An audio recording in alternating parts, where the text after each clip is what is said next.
Hi, I'm NASA Kennedy's Jason Costa, and I'm outside KSC taking you inside KSC.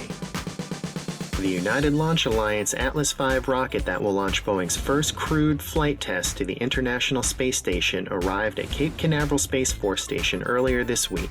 The rocket's first stage and Dual Engine Centaur upper stage arrived from ULA's manufacturing facility in Alabama. The Atlas V will launch NASA astronauts Barry, Butch Wilmore, Mike Fink, and Nicole Mann aboard Boeing's CST-100 Starliner spacecraft. They will dock with the space station as part of the agency's Commercial Crew Program.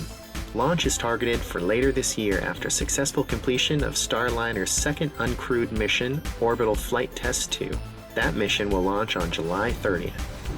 Teams with NASA's Exploration Ground System and contractor Jacobs integrated the launch vehicle stage adapter with the Space Launch System's massive core stage on the mobile launcher inside the vehicle assembly building on June 22nd.